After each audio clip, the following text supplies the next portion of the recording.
وسلام على عباده الذين اصطفى أما بعد أعوذ بالله من الشيطان الرجيم بسم الله الرحمن الرحيم والعصر إن الإنسان لفي خسر إلا الذين آمنوا وعملوا الصالحات وتواصوا بالحق وتواصوا بالصبر وقال رسول الله صلى الله عليه وسلم نعمتان مغبون فيهما كثير من الناس الصحة والفراغ سبحان ربك رب العزة عما يصفون وسلام على المرسلين والحمد لله رب العالمين اللهم صل على سيدنا محمد وعلى آل سيدنا محمد وبارك وسلم اللهم صل على سيدنا محمد وعلى آل سيدنا محمد وبارك وسلم اللهم صل على سيدنا محمد وعلى آل سيدنا محمد وبارك وسلم۔ رسول کریم صلی اللہ علیہ وسلم فرماتے ہیں کہ تم 5 چیزوں کی قدر کر لو۔ ایک فرمایا کہ صحت کو غنیمت جانو بیماری سے پہلے۔ اچھا، جو بندہ بیڈ ریڈن ہوتا ہے، بالکل بستر پہ لگا ہوتا ہے، خدا نہ خاصا کسی کو پیرالسس ہو جائے، پالیج ہو جائے، کوئی ایکسیڈنٹ ہو جائے، کوئی ایسا اس کو سیریس معاملہ بن جائے کہ وہ اب بیڈ ریڈن ہے، بیڈ پہ لیٹا ہوا ہے، تو اب وہ اس کو نا یعنی احساس ہوتا ہے کہ میں کچھ بھی نہیں کر پا رہا، میرا یہ زندگی کا وقت کیسے ویسٹ ہو رہا ہے بیڈ پہ لیٹے لیٹے۔ اب اس کو بڑے خیالات آتے ہیں، کاش میں یہ کر لیتا، میں یہ کر لیتا، میں دنیا کا کوئی اچھا کام کر لیتا، میں دین کا کوئی اچھا کام کر لیتا۔ اس کو دونوں خیالات آتے ہیں۔ تو یہ ہمیں نا اس کا اندازہ نہیں ہوتا۔ دنیا میں ایک ملک میں ایک کانفرنس ہوئی اور وہ کانفرنس ہیلتھ کے اوپر تھی، اور اس کانفرنس کے اندر نا انہوں نے یعنی جب اس کا سٹارٹ ہوا تو پروجیکٹر کے اوپر اسکرین پر آڈیٹوریم بھرا ہوا تھا، لوگ آئے ہوئے تھے، تو وہ اسکرین کے اوپر نا انہوں نے صرف ایک سین دکھایا، ایک سین چل رہا ہے، کیا کیمرے میں چھت نظر آ رہی ہے، اس پہ پنکھا ہے اور ایک لائٹ ہے اور وہ نظر آ رہی ہے۔ تو اچھا، وہ لوگوں نے کہا بھی یہ ڈاکومنٹری سٹارٹ ہوگی، اس پہ کچھ آگے ہیلتھ پہ کچھ بات کریں گے۔ تو وہ ہوا یہ کہ وہ 2-3 منٹ گزر گئے اور وہی سین آ رہا ہے کہ وہ پنکھا نظر آ رہا ہے چھت پہ لگا ہوا اور ایک لائٹ نظر آ رہی ہے۔ پھر اس میں 5 منٹ گزر گئے، تو اب لوگ ذرا تھوڑا سا ڈسٹربس ہونا شروع ہو گئے کہ یار اگلی سلائڈ بھی آئے گی۔ تو پھر 10 منٹ گزر گئے، اب لوگ بڑے پریشان ہو گئے کہ یہ کس قسم کی ڈاکومنٹری ہے، بس چھت ہے اور پنکھا نظر آ رہا ہے، لائٹ نظر آ رہی ہے۔ اور پھر 15 منٹ گزر گئے۔ اب جب 15 منٹ گزر گئے تو لوگوں میں بہت زیادہ یعنی تشنگی ہو گئی، حتیٰ کہ بعض لوگ اٹھ کے جانے لگے۔ تو اس وقت جو اسپیکر تھا نا، اس نے آ کر کہا کہ آپ نے صرف 15 منٹ اس چھت پر لگے ہوئے پنکھے اور لائٹ کو دیکھا ہے اور آپ آوازار ہو گئے۔ ذرا اندازہ کیجئے اس مریض کا کہ جو پچھلے 6 مہینے سے 8 مہینے سے یا 1 سال سے بیڈ پر لیٹا ہوا ہے اور وہ موو نہیں کر سکتا، اور وہ اتنے عرصے سے یہی سین دیکھ رہا ہے۔ تو وہ ہیلتھ کے اوپر بیسیکلی تھی، سٹارٹ ہونا اس کا ایسے نہیں تھا۔ تو دیکھیے واقعتاً انسان کی جب صحت ضائع ہو جاتی ہے نا، اس وقت اس کو ریئلائز ہوتا ہے کہ میں نے کیا کھو دیا ہے، کیا چیز میں نے لوز کر دی ہے۔ میرے پاس صحت تھی، جوانی تھی، میں اس سے بہت زیادہ پروڈکٹیو کام کر سکتا تھا، مگر میں نے نہیں کیے۔ چنانچہ اگلی بات یہ حدیث میں پہلی بات آئی کہ صحت کو غنیمت سمجھو بیماری سے پہلے، اور فرمایا کہ فراغت کو، آپ کے پاس فری ٹائم ہے، فراغت کو غنیمت سمجھو مشغولیت سے پہلے۔ آپ ایسا مشغول ہو جائیں، کسی کام میں انگیج کر دیے جائیں کہ پھر آپ کو احساس ہو کہ میرے پاس فری ٹائم تھا، میں نے اس کو یوز نہیں کیا۔ ہمارے پاس بہت فری ٹائم ہوتا ہے۔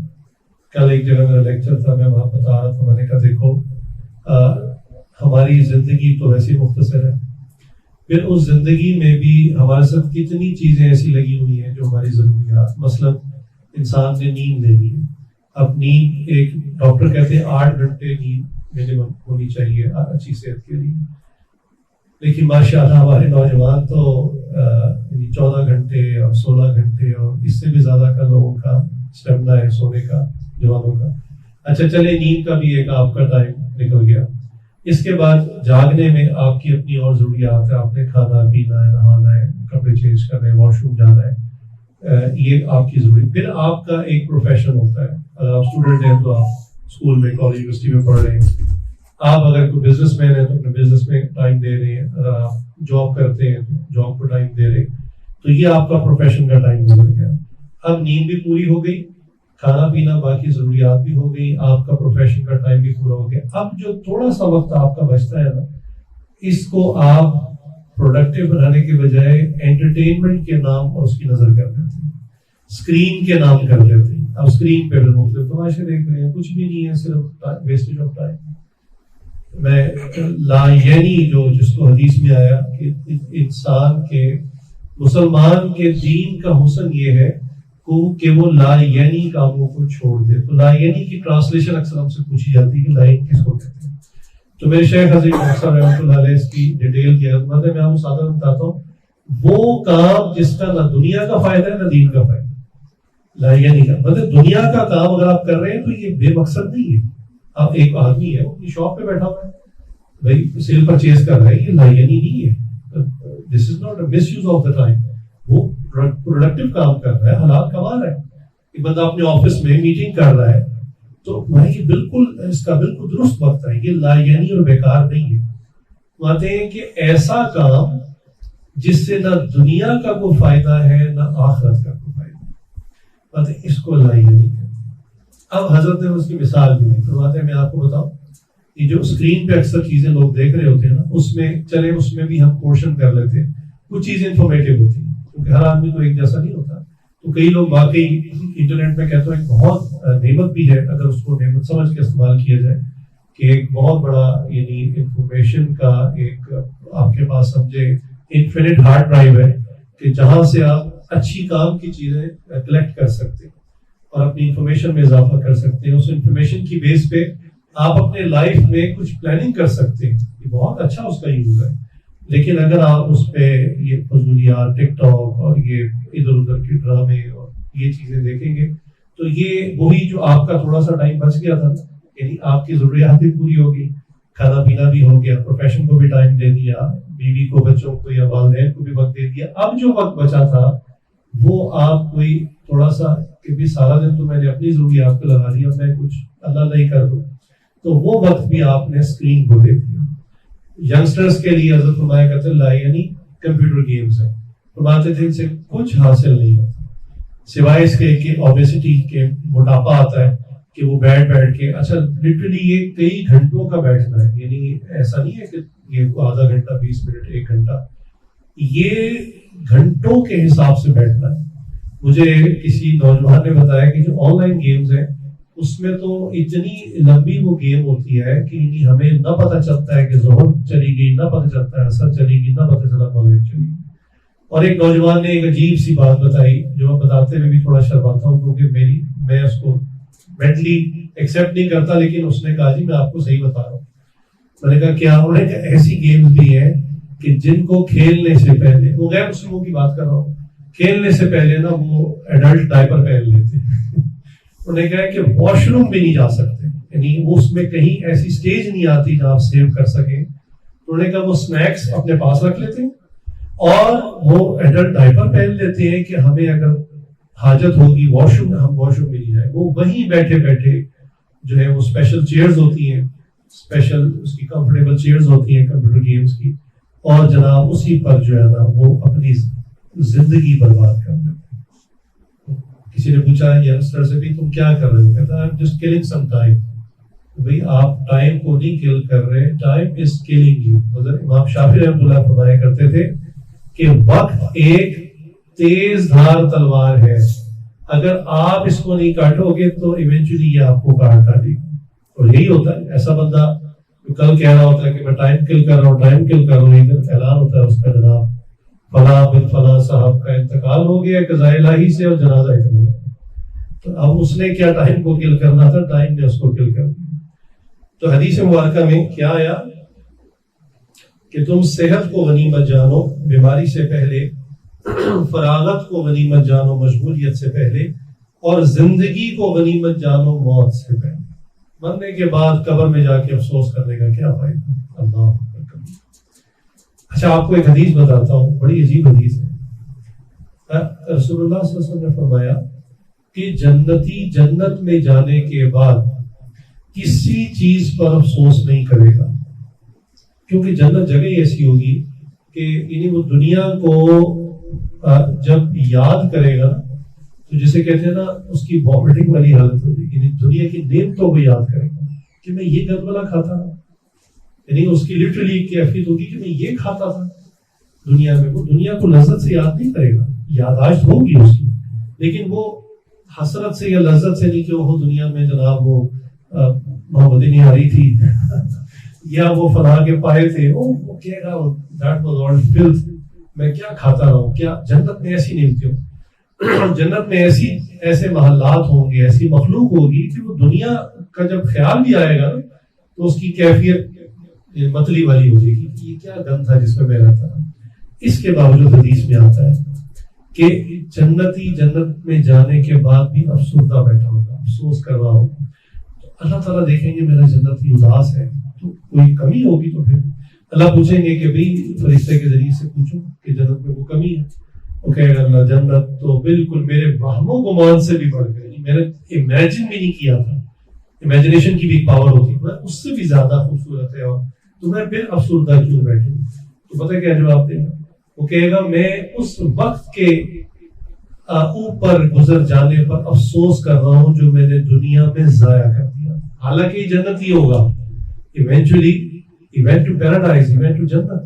اس کے باوجود وہ کہے گا کہ وہ جو میں یہاں دیکھ رہا ہوں نا کہ ایک سبحان اللہ کہا تھا اور کیا درخت لگ گیا، اور ایک مرتبہ الحمدللہ کہا تھا میرا محل تیار ہو گیا، اور ایک مرتبہ اللہ اکبر کہا تھا تو کیا باغات لگ گئے.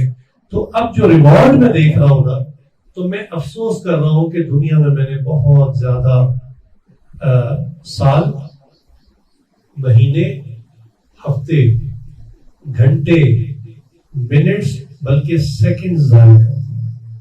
دنیا میں نیکی ارن کرنا بہت آسان ہے، یعنی ود ان سیکنڈز آپ ارن کر سکتے ہیں، بہت کچھ ارن کر سکتے ہیں. وہاں جانے کے بعد کچھ نہیں، وہاں جانے کے بعد صرف افسوس. تو جنت میں جانے کے بعد بھی افسوس کر رہا ہوگا کہ میں نے جو وقت دنیا میں ضائع کر دیا، آج مجھے اس پہ افسوس ہو رہا ہے کہ کاش میں وہ بھی پروڈکٹیو بنا لیتا، میری جنت اس سے بھی اچھی ہوتی. چنانچہ حدیث میں آتا ہے کہ جنت میں بیٹھا ہوگا اور اچانک اس کو ایک تیز خوشبو آئے گی، بڑی زبردست خوشبو. تو فوراً ریکگنائز کرے گا کہ میری جنت کی فریگرنس نہیں ہے.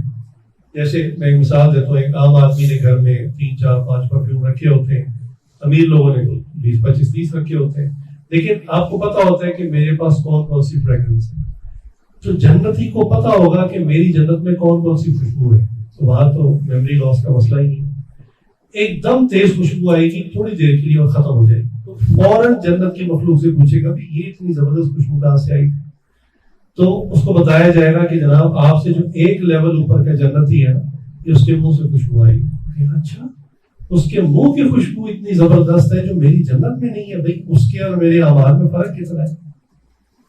آپ نے دیکھا نا کہ ریزلٹ والے دن جو تھرڈ آیا ہوتا ہے وہ سیکنڈ والے کا پوچھ رہا ہوتا ہے اس کے کتنے نمبر آئے، اور سیکنڈ والا پوچھ رہا ہوتا ہے فرسٹ آنے والے کا میرا کتنا ڈفرنس ہے.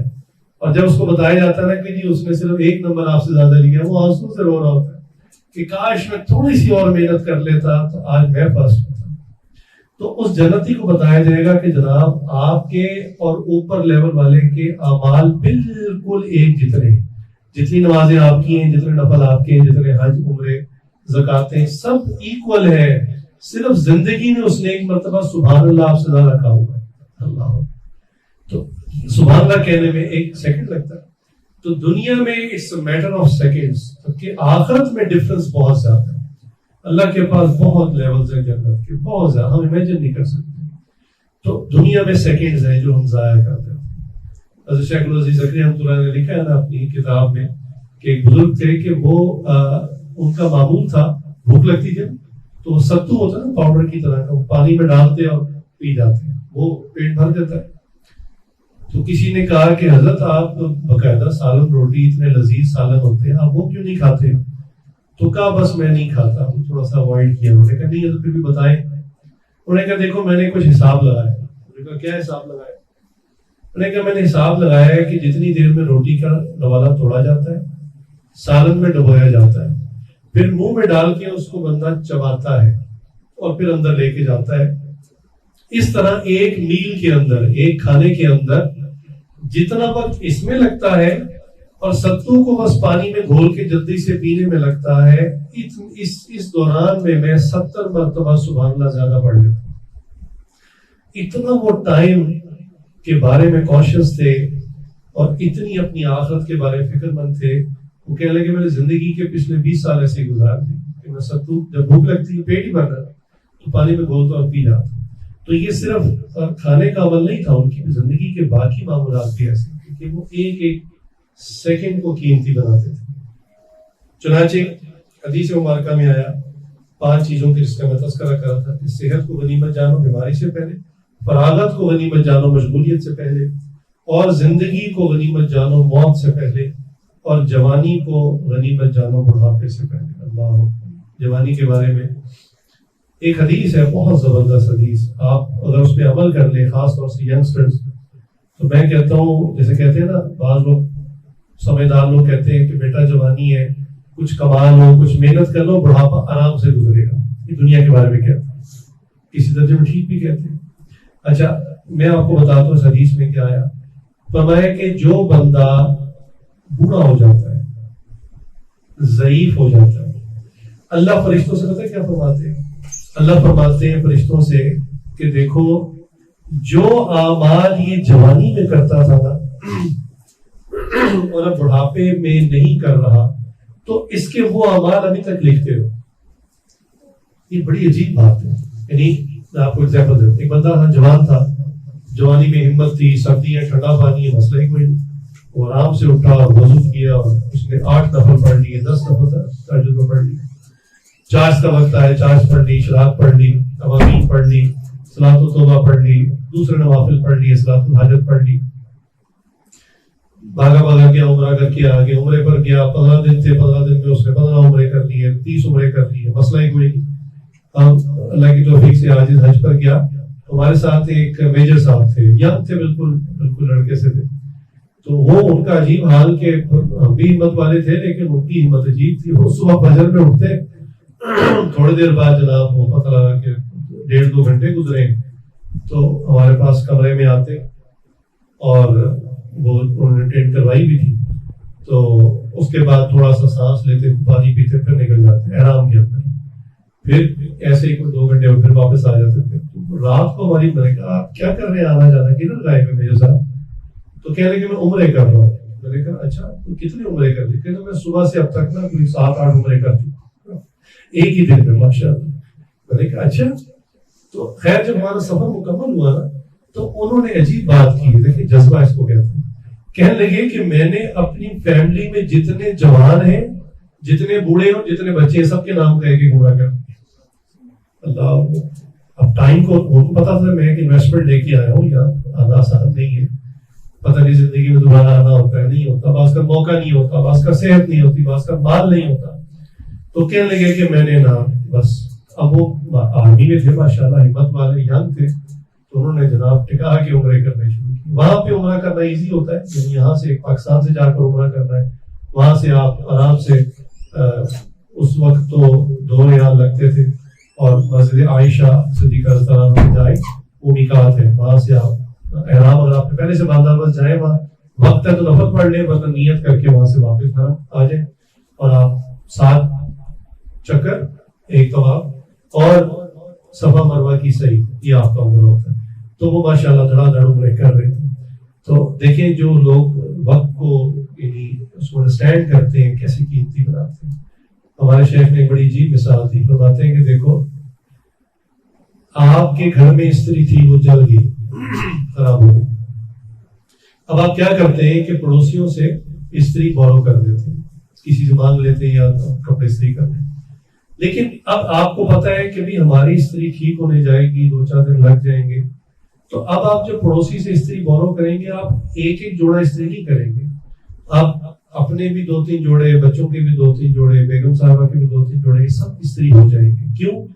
آپ کو پتا ہے کہ یہ میں نے چیز ادھار پر لی ہے، بورو کی ہے، اور اس کو میں میکسیمم یوٹیلائز کروں.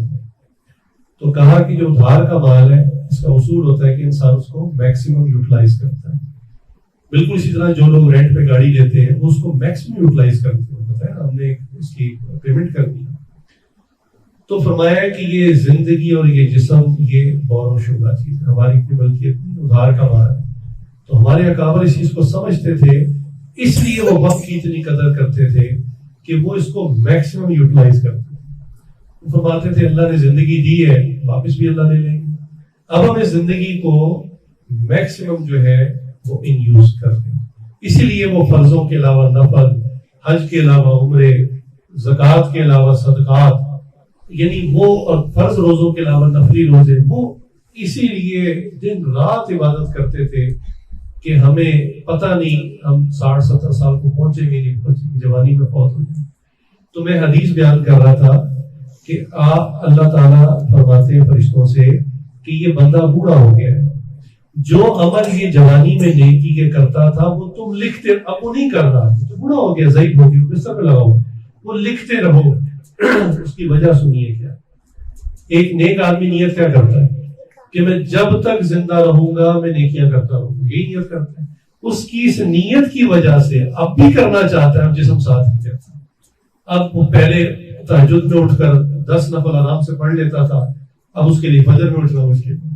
وہ پہلے جوانی میں 100-150 نفل آرام سے پڑھ لیتا, تھکاوٹ نہیں ہوتی تھی. اب بیچارے کے لیے 4 رکعت فرض پڑھنے مشکل ہو گئے, گھٹنوں میں درد ہے, کمر میں درد ہے, اٹھنا بیٹھنا مشکل.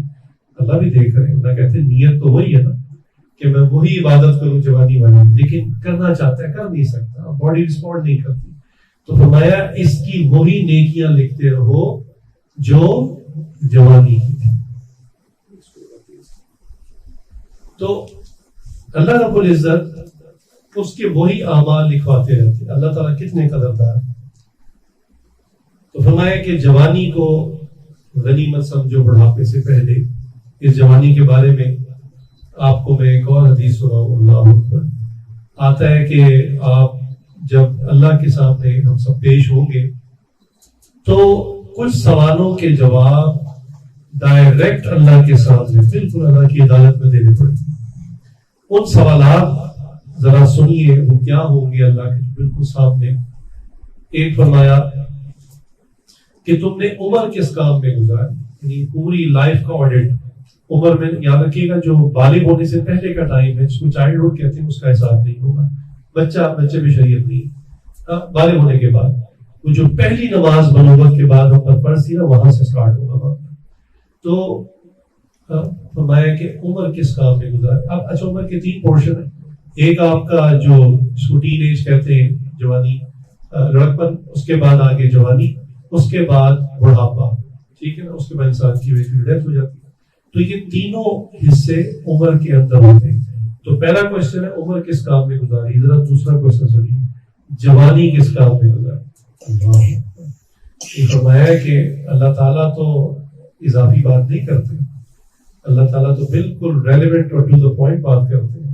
تو فرمایا کہ جب عمر کا پوچھ لیا کہ عمر کس کام میں گزاری, اس میں جوانی تھی, لیکن اب اسپیشلی فوکس کر کے پوچھا جائے گا بتاؤ جوانی تم نے کس کام میں گزاری. اللہ, حالانکہ جوانی ہی وہ وقت ہے جو سب سے زیادہ غفلت کے اندر گزرتا ہے. تو میں نے آپ کو جو 2 حدیثیں سنائی ان دونوں کا تعلق جوانی کے ساتھ ہے کہ جوانی میں زیادہ عبادت کر لو تو بڑھاپے میں اگر نہیں بھی ہوگی تو یہ جو آپ کا ایک دفعہ آپ کی شیٹ بن جائے گی نا نیکیوں کی, اسی شیٹ کے مطابق آگے فوٹو کاپی چلتی رہے گی, بڑھاپے میں فائدہ ہو جائے گا. عام طور پہ جوان آدمی سوچتا ہے یار ابھی تو جوانی انجوائمنٹ کا ٹائم ہے, میں موج مستی کر لوں. اور عبادت تو بوڑھے لوگ کرتے ہیں, میں بھی بڈھا ہو جاؤں گا نا, بچے بیاہ دوں گا تو پھر میں عبادت کروں گا. او بھائی تب تو سیدھا کھڑا ہونا مشکل ہوگا. جوانی ہی وہ وقت ہے عبادت کا. چنانچہ حدیث میں آپ نے فرمایا کہ جوانی کو غنیمت جانو بڑھاپے سے پہلے. اور 5ویں بات فرمائی مال کو غنیمت جانو فقر و فاقہ سے پہلے. ہم لوگ اپنے بینک بیلنسز بڑھاتے رہتے ہیں, گھر میں بھی اچھا مال ہوتا ہے, یعنی اتنا ہوتا ہے, ایسا نہیں کہ ہم سارے دے دے غریبوں کو. یہ تو صحابہ اور رسول اللہ صلی اللہ علیہ وسلم کی صفت تھی کہ آپ صلی اللہ علیہ وسلم کی شان ہے کہ وہ اپنے پاس کچھ نہیں رکھتے تھے.